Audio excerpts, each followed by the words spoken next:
जय हिंद दोस्तों, स्वागत है आपका हानु ग्लोबल स्टडीज़ के इस मंच पर।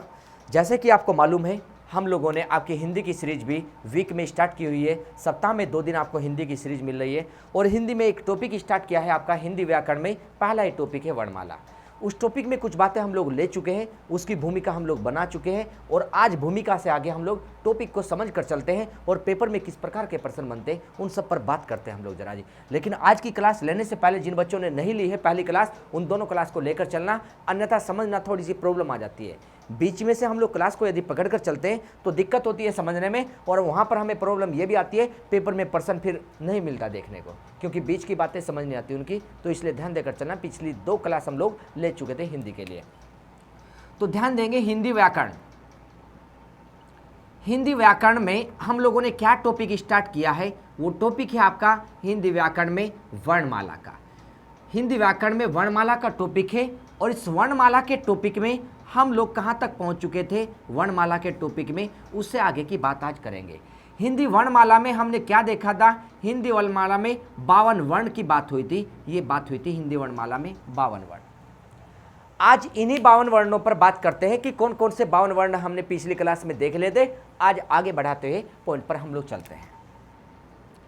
इन 52 वर्णों को किस किस प्रकार से बांटा हुआ है, ये बात पहले भी आप लोगों को हम लोग बता चुके थे। 52 वर्णों में इसमें स्वर है, 52 वर्णों में स्वर कितने हैं आपके 52 वर्णों में, 11 स्वर है।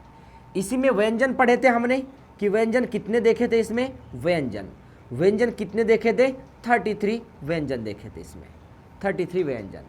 इसी में हमने जाना इन 52 में से अयोगवाह वर्ण, अयोगवाह जो हम लोग देख कर चलते, अयोगवाह कितने थे, 2 थे अयोगवाह।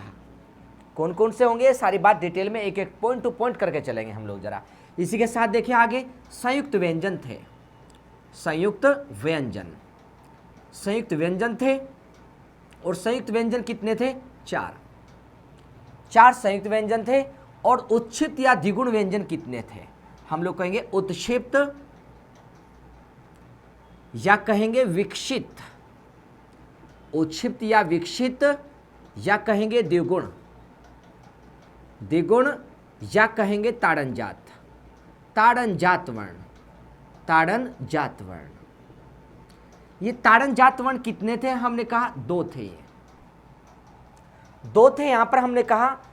अब देखो जरा पढ़ा हम लोगों ने कि 11 क्या है जी आपके जी, स्वर है, 33 क्या है, व्यंजन है, और अयोगवाह कितने मिले हमें, 2, और संयुक्त व्यंजन कितने मिले, 4, और हमने पढ़ा उत्क्षिप्त कितने मिले, 2 मिले हमें।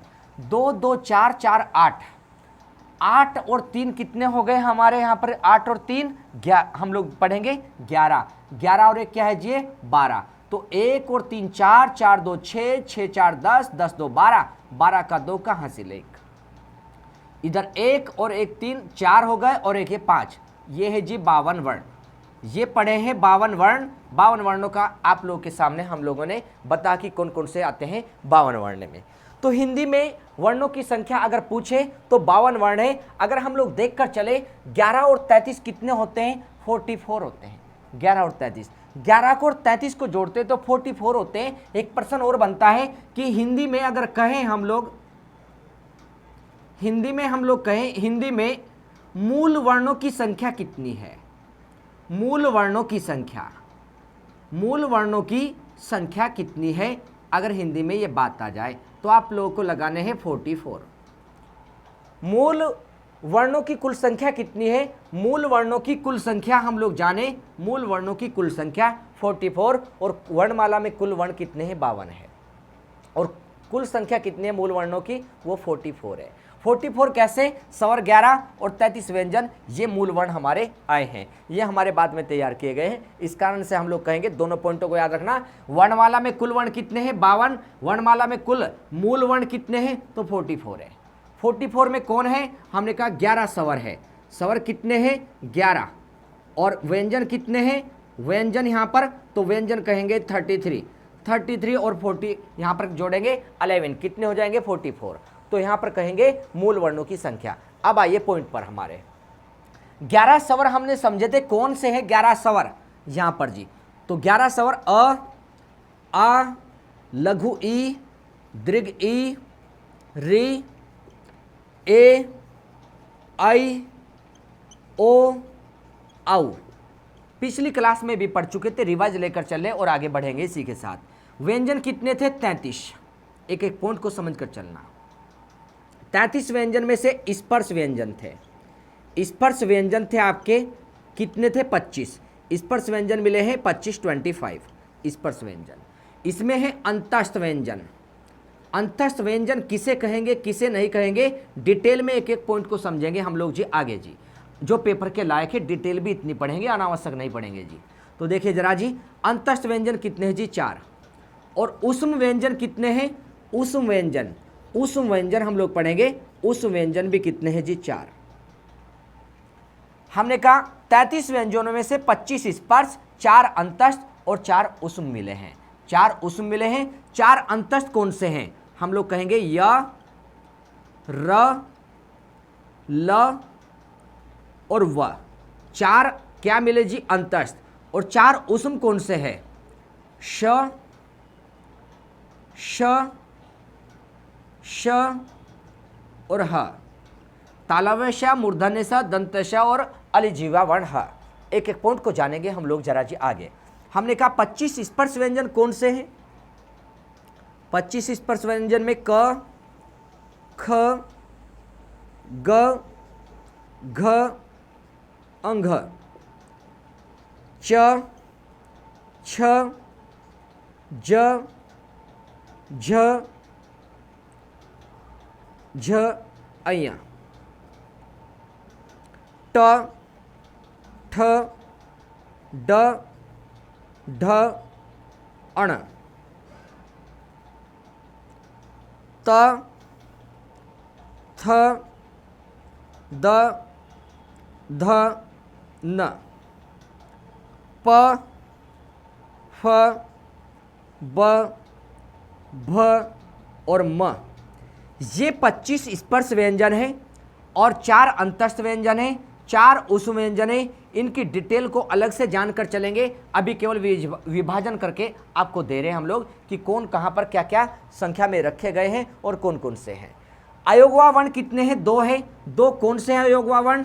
एक है अनुस्वार और एक क्या है जी? विसर्ग। एक है अनुस्वार और एक होता है जी विसर्ग। इसे बोलते हैं जी विसर्ग। ये विसर्ग है और ये क्या है जी? ये अनुस्वार है। ये अनुस्वार है, एक अनुस्वार है और एक विसर्ग है। ये 2 अयोगवा वर्ण है। इनकी क्या विशेषता होगी अलग से जानेंगे। संयुक्त व्यंजन कितने हमारे? 4 है। 4 संयुक्त व्यंजन में अक्ष, त्र, जय, स्र, ये हमारे 4 क्या है जी? संयुक्त व्यंजन। अब ये किससे बने होंगे, किससे नहीं, आगे पढ़कर चलेंगे अलग से हम लोग जी। इनके विषय में आगे जानेंगे। ताड़न जात कौन कौन से हमारे? ताड़न जात 2 ताड़न जात हमारे कौन से हैं? उन्हें कहेंगे ड के नीचे ताड़न जात लगा और ढ के नीचे भी क्या लगा है? ताड़न जात लगा है। हमने पॉइंटों को समझा। यहाँ पर एक पॉइंट आपको बता देते हैं। जो नीचे जो डॉट लगा है इसे ताड़न जात कहते हैं। हमने माना ये कोई वर्ण है, माना ये कोई वर्ण है।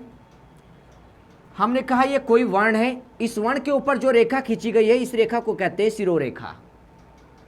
और ये वर्ण की क्या होती है? खड़ी पाई होती है। ये शिरोरेखा है। इस शिरोरेखा के ऊपर अगर कोई बिंदु लगा है तो इस बिंदु को क्या बोलते हैं? इसे बोलते हैं अनुस्वार। शिरोरेखा के ऊपर बिंदु लगा है, अनुस्वार। अगर वर्ण के नीचे लगा है बिंदु, वर्ण के नीचे, इसे बोलते हैं ताड़न जात। ताड़न जात, ताड़न जात, इस बिंदु का नाम क्या पड़ता है जी? ताड़न जात। अगर इस वर्ण के पीछे लगा है कोई बिंदु, हम लोग देखें जी, ये क्या कहलाता है जी? ये होता है जी पंचमाक्षर। इसे बोलते हैं पंचमाक्षर। अगर इसके आगे लगा है कोई बिंदु, इसे कहते हैं नुक्ता।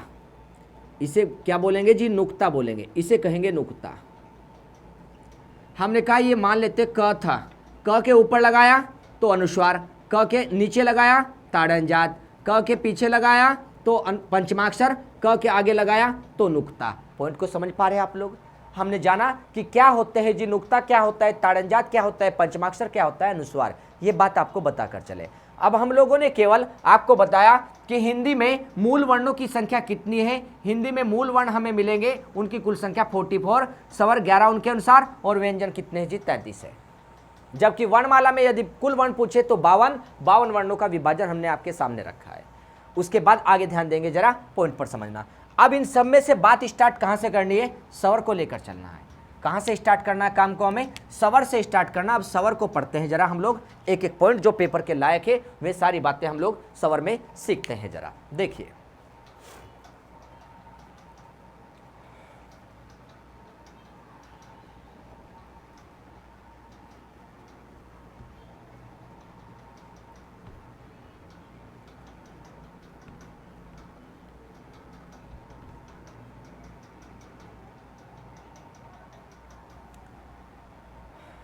देखिए जरा हम लोग स्वर पर बात कर रहे हैं। जरा स्वर को देखिए आप लोग। हिंदी वर्णमाला में एक टॉपिक है हमारा स्वर। पहला पॉइंट तो ये कि स्वर क्या होता है, इस बात को पीछे समझ भी चुके हैं। हमने कहा वे वर्ण जिनका निर्माण किसी अन्य वर्णों के मिलने से नहीं हुआ है वे स्वतंत्र होते हैं, वही स्वर है। तो पहला पॉइंट तो ये कि स्वर क्या होते हैं, हमने कहा स्वर स्वतंत्र होते हैं। स्वर स्वतंत्र होते हैं, स्वर स्वतंत्र होते हैं। दूसरा पॉइंट, इनका निर्माण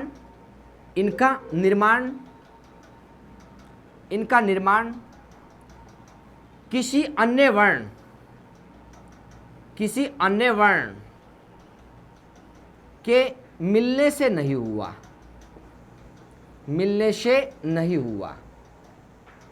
मिलने से नहीं हुआ। इनका निर्माण किसी अन्य वर्ण के मिलने से नहीं हुआ है, हमने कहा है इन्हें जी। स्वर क्या है, स्वतंत्र होते हैं, इनका निर्माण किसी अन्य वर्ण के मिलने से नहीं हुआ है। जबकि व्यंजन का निर्माण, हमने कहा जबकि व्यंजनों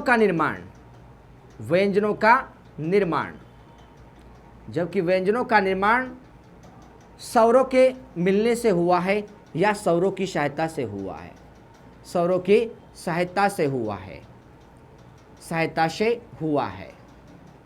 अब एक पॉइंट को देखना जरा, कैसे पता लगेगा स्वरों की सहायता से स्वर व्यंजन बने हैं या नहीं बने। हम एक वर्ण को बोलते हैं आपके सामने, ध्यान देना जरा। अभी उच्चारण में ही बता देंगे, पॉइंटों को फिर निकाल देंगे।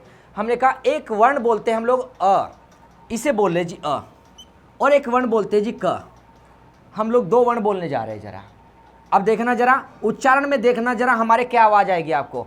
हमने बोलना स्टार्ट किया और अंतिम आवाज तक, अंतिम ध्वनि तक हमारी सुनना जरा। हमने कहा अगर हम लोग देख कर चले तो केवल अ की ध्वनि। अब क को बोलते हैं जरा। हमने कहा क, तो अंत में देखो क तो चला गया, अंत में क्या निकलने लगा, अ। आप लोगों को कहने लगे के बोलते हैं, चलो एक ही मात्रा वाला के। हमने कहा के, तो अंत में क्या सुनाई दे रहा है, एक ही मात्रा। ध्यान देना, आप लोग स्वयं बैठे हुए तो आप भी बोलकर देखना, जरा आपको मालूम हो जाएगी चीजें कि वास्तव में कि व्यंजन में स्वर छुपता है या नहीं छुपता है। आप लोग देखो जरा, हमने शुरुआत तो की थी किससे, क से, और अंत में पहुंच गए किस पर, अ पर। हमने शुरुआत तो की थी क से और अंत में पहुंच गए किस पर, ए पर। मतलब समझना कि व्यंजनों का निर्माण स्वरों की सहायता से हुआ है, स्वरों का निर्माण स्वरों की सहायता से नहीं हुआ। आप लोग ऊ को बोलो, लास्ट तक ऊ की ही आवाज आएगी, आपको ऊ की आवाज आएगी। क्यों आएगी, क्योंकि स्वर स्वतंत्र है, उनका निर्माण किसी अन्य व्यंजन की सहायता से नहीं हो रखा है, इसलिए स्वर की ही आवाज चलती रहेगी। इसलिए हम लोग कहेंगे यहाँ पर कि स्वर क्या होते हैं, स्वतंत्र होते हैं, उनका निर्माण किसी अन्य वर्ण के मिलने से नहीं हुआ है, जबकि व्यंजनों का निर्माण स्वरों की सहायता से हुआ है।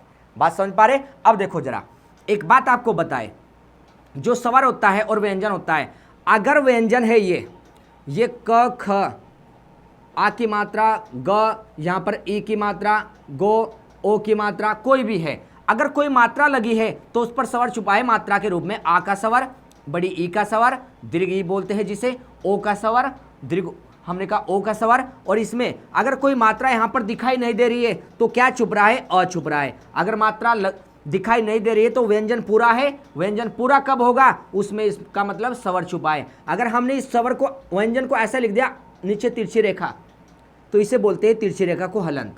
मतलब हमने कहा कि ये क पूरा लिखा है, लेकिन इसके नीचे तिरछी रेखा खींच दे तो ये क पूरा नहीं है, अब ये क आधा वाला है। जब व्यंजन आधा होगा तो व्यंजन में स्वर नहीं होगा। अगर व्यंजन पूरा है तो इसका मतलब वो व्यंजन किससे पूरा है, स्वर के मिलने से पूरा हो रखा है। दोनों बातों पर ध्यान देना। व्यंजन यदि आधा है तो स्वर नहीं छुपा उसमें, अगर व्यंजन पूरा लिखा है तो वो व्यंजन किससे पूरा है, किसी भी स्वर से पूरा है, चाहे वो स्वर मात्रा के रूप में हो या कोई मात्रा दिखाई ना दे रहे हो उस रूप में हो। बात समझ पा रहे कि स्वर किसे कहते हैं। पॉइंट पर आइए, नेक्स्ट पॉइंट पर हम लोग कुछ बातें आपको सिखाने जा रहे हैं, उन बातों को सीखते रहिए। अभी आगे वर्णमाला में काम आएंगी ये सारी बातें जो बताई जा रही है जी। अभी पॉइंटों पर ध्यान दीजिए जो हम लोग स्वर के विषय में बात कर रहे हैं। अब स्वर की संख्या पर बात करते हैं हम लोग। स्वर की संख्या, स्वर की संख्या पर बात करते हैं। स्वर की संख्या को देखना जरा, अलग अलग पॉइंट आते हैं पेपर में निकलकर संख्या के जी। हमने कहा स्वर की संख्या में कुल कितने, कुल स्वर अगर पूछे हम लोग कहेंगे 11। अब ये 11 स्वर कौन से हैं, आइए जरा। हमने कहा कुल स्वर अगर पूछे तो 11 है। 11 कौन से, अ, आ, लघु ए, दीर्घ ई, रे,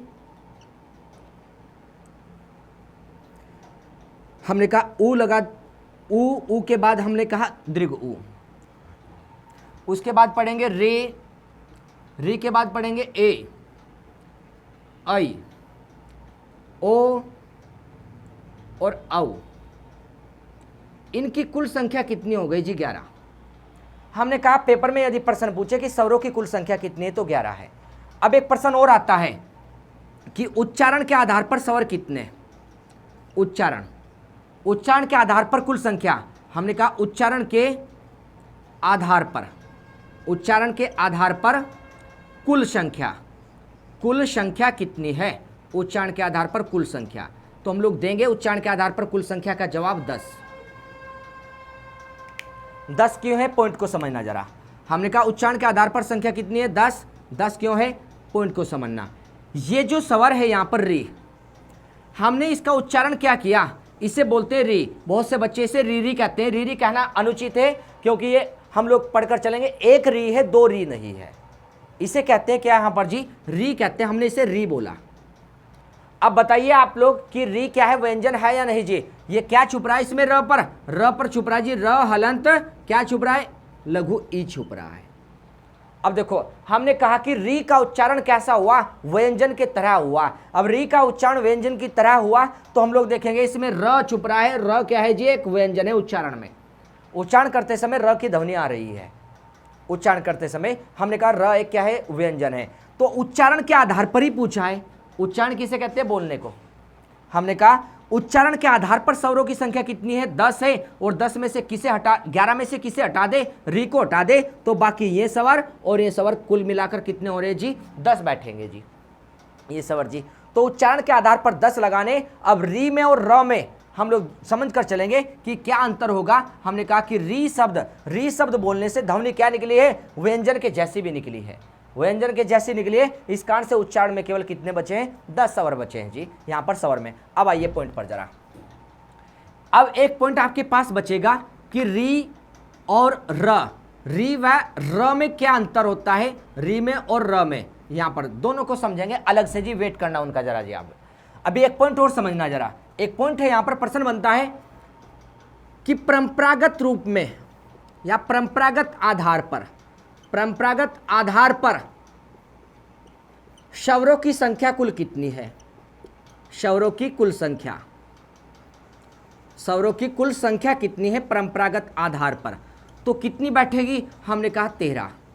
परंपरागत आधार पर स्वरों की संख्या 13 है। तो कैसे पता लगा कौन है 13 में, अब आइए जरा 13 में कौन होंगे। हमने कहा परंपरागत आधार पर स्वरों की संख्या 13 है और उच्चारण के आधार पर 10 है। वो सिद्ध करके आपको बताया 10 कैसे बचेगी। और परंपरागत आधार पर 13 कैसे, परंपरागत मतलब जो हिंदी में यूज किया जा रहा है जी, हम लोग देख कर चलेंगे। उन दो वर्णों को देखेंगे कौन से जुड़ेंगे। और जी यहाँ पर आइए जरा, एक है आ, लघु ई, दीर्घ ई, लघु ओ, दीर्घ ओ, री, ए, आई, ओ, औ।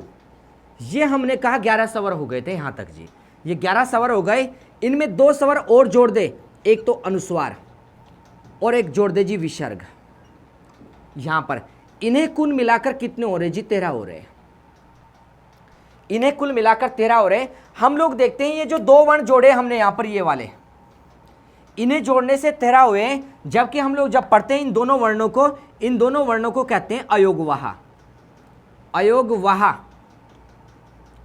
अयोगवाह वर्ण है दोनों। इन बातों को अलग से पढ़ेंगे हम लोग जी कि ये अयोगवाह क्यों है और यहां पर क्यों रखे गए स्वरों में जी।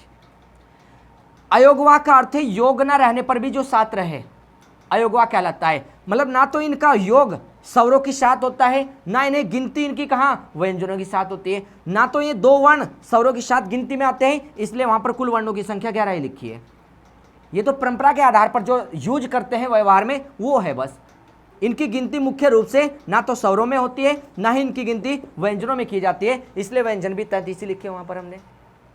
तो देखकर चलते हैं अयोगवाह क्या होता है। योग ना रहने पर भी जो साथ रहे वो क्या है जी, अयोगवाह। ना तो ये स्वरों के साथ गिने जाते हैं, ना व्यंजनों के साथ गिने जाते हैं, लेकिन व्यवहार में परंपरागत रूप से इन्हें हम लोग यूज करते हैं स्वरों के साथ। तो इस कारण से इनकी संख्या क्या है जी, यहाँ पर जी हमने बताया यहाँ पर 13 हो गई परंपरागत आधार पर स्वरों की कुल संख्या। बात क्लियर हो पाई? अब आते हैं जरा आगे। हमने अभी कितनी बात सीखी है, अभी क्या क्या जानना हमें कि अयोगवाह क्या होंगे। हमने जाना कि अयोगवाह क्या होंगे और उसी के साथ में हम लोग जानेंगे कि री और र में क्या अंतर होगा, इसे हम लोग जानेंगे। बातों को आगे लेकर चलेंगे, लेकिन आप लोग समझना जहां से हम लोग क्रम से चले केवल उन पॉइंटों को पकड़कर चलना। आप लोग यहां से लेकर के कॉपी करना सारी चीज़ों को, ये सब कॉपी करके चलना आप लोग जी। आप लोग रोक करके वीडियो को कॉपी करना। हम लोग आगे चलते हैं जरा जी, ध्यान देना जरा आगे। हमने अभी तक क्या पढ़ा, स्वरों की संख्या पर बात की, स्वरों की परिभाषा पर बात की, केवल इतनी बात की अभी नेक्स्ट आगे बात करने वाले स्वर के भेद पर, संख्या के बाद में भेद पर बात करने वाले हम लोग। तो देखिए जरा अभी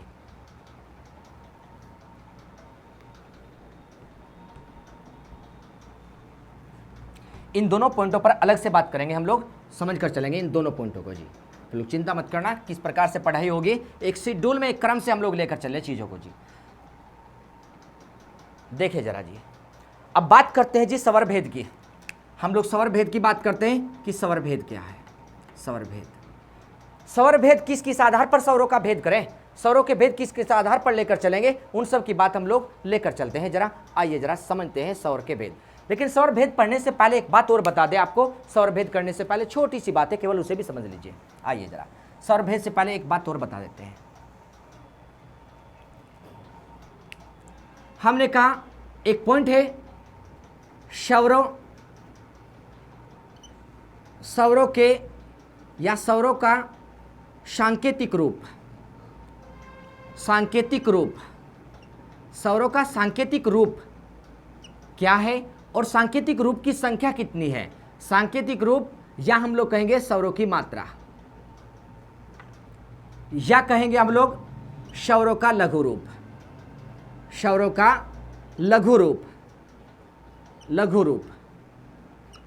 के लघु रूप या स्वरों की मात्रा की संख्या कुल कितनी पढ़ेंगे हम लोग, इनकी संख्या पढ़कर चलेंगे 10 पढ़कर चलेंगे। स्वरों के सांकेतिक रूप या मात्रा या स्वरों के लघु रूप की संख्या कितनी पढ़ेंगे हम लोग, तो इनकी संख्या 10 पढ़ेंगे। अब वे 10 कौन से, आइए हमारे साथ समझना। हमने कहा आ, लघु ए, दीर्घ ए, लघु ओ, दीर्घ ओ, रे, ए, आई, ओ, औ। ये संख्या स्वरों की कुल 11 हो चुकी। ये संख्या स्वरों की कुल कितनी हो चुकी, 11। और हमें सांकेतिक रूप या लघु रूप या मात्रा कितनी पढ़ रही है, 10। अब 10 में से जानेंगे जरा, 10 में से जानेंगे हम लोग इन सबको जी, 10 में से जाने जी। अब देखिए जरा, हमने कहा आ का कोई मात्रा संकेत या लघु रूप नहीं बना, लेकिन आ का बना है इस प्रकार का एक लट्ठा, एक डंडा होता है जी आ का। लघु ई का भी बना है इस प्रकार से, लघु ई बनती है इस प्रकार से घूमकर चलती है लघु ई। दीर्घ ई का भी सांकेतिक रूप बना है, दीर्घ ई का इस प्रकार से घूमकर चलती है दीर्घ ई। लघु ऊ का भी बना है और दीर्घ ऊ का भी बना है, दीर्घ ऊ का भी बना है। और जो री है, री का भी एक सांकेतिक रूप बना है ऐसे, जैसे आप लोगों ने देखा है कि हम लोग देखते हैं ये ग था, ग के नीचे री, ये क्या है जी, सांकेतिक रूप है। ये सांकेतिक रूप है री का यहाँ पर जी, तो ये सांकेतिक रूप बनकर चला है यहाँ पर। आइए जरा, और ए का सांकेतिक रूप इस प्रकार से एक मात्रा वाला, और आई का सांकेतिक रूप 2 मात्रा वाला है। आई का सांकेतिक रूप साथ में जाने जी आगे। सांकेतिक रूप के साथ समझना जरा, ओ का सांकेतिक रूप क्या होगा? एक मात्रा वाला, पहले लट्ठा और ऊपर एक मात्रा वाला ओ का सांकेतिक रूप। फिर क्या मिलेगा? दो मात्रा वाला सांकेतिक रूप मिलेगा। हमने कहा किसका कोई सांकेतिक रूप नहीं बना, वो कौन है जी? वो है जी अ।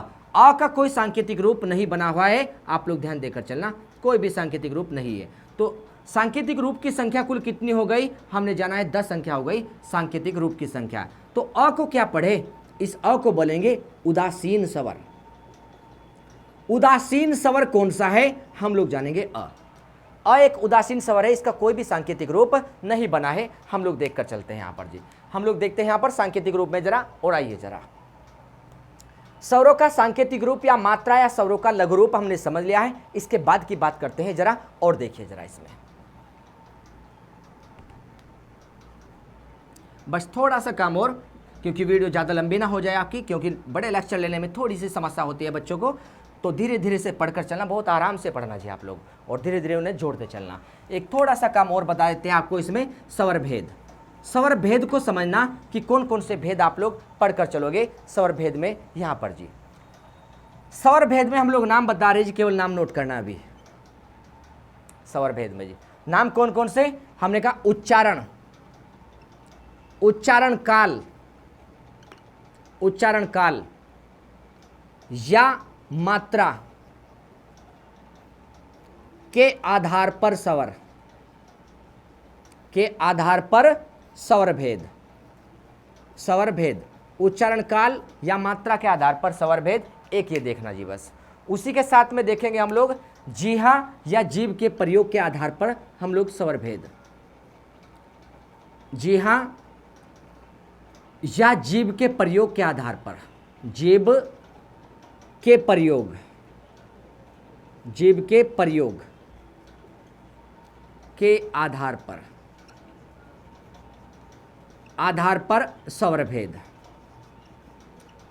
जीहा या जीभ के प्रयोग के आधार पर स्वर भेद। पॉइंटों को देखकर चलेंगे जरा। जीहा या जीभ के प्रयोग के आधार पर स्वर भेद है। इसी के साथ में एक पॉइंट और देखेंगे हम लोग, ओष्ठाकृति के आधार पर स्वर भेद, ओष्ठाकृति के आधार पर स्वर भेद, ओष्ठाकृति के आधार पर स्वर भेद। केवल विभाजन बता रहे हैं आपको जी, आधार पर स्वर भेद, ओष्ठाकृति के आधार पर स्वर भेद। हमने क्या जाना? उच्चारण काल या मात्रा के आधार पर स्वर भेद, जीभ या जिहा के आधार पर स्वर भेद, ओष्ठाकृति के आधार पर स्वर भेद। हम लोग देखकर चले यहाँ पर जरा स्वर भेद में जी। एक है मुख द्वार,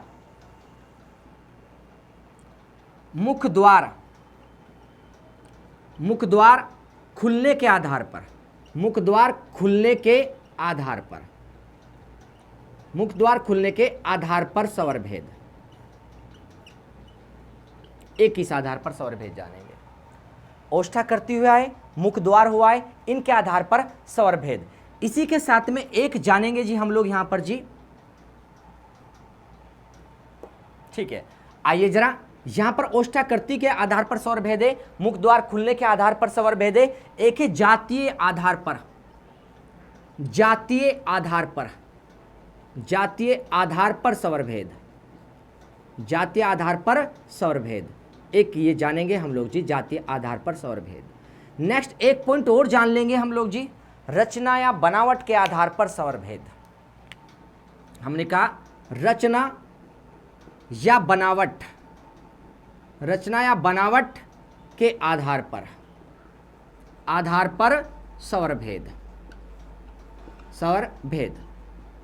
अब देखो जरा, हमने कहा कितने भेद हुए? 1 2 3 4 5 और 6। मतलब मुख्य बात बताने जा रहे हैं केवल जी हम जी, मुख्य बात कि हमने कहा उच्चारण काल के आधार पर, जीहा के आधार पर, ओष्ठाकृति के आधार पर, मुख द्वार के आधार पर और जातीय आधार पर, रचना बनावट के आधार पर स्वर भेद। हमने केवल विभाजन बताया जी आपको। इस विभाजन को हम लोग नेक्स्ट क्लास में आगे बढ़ाकर चलेंगे। आपकी क्लास ज़्यादा लंबी हो जाएगी, जिस कारण से आप लोगों को समझने में और चीज़ों को एडजस्ट करने में समस्या हो सकती है। इसलिए हम लोगों ने केवल आपके सामने अभी एक चार्ट बनाकर छोड़ दिया है। नेक्स्ट क्लास में इस चार्ट को कंप्लीट करते हुए आगे बढ़कर चलेंगे हम लोग। तो मिलते हैं नेक्स्ट क्लास में, और सभी लोग अच्छे से पढ़ाई करिए, अपने ध्यान रखिए। धन्यवाद।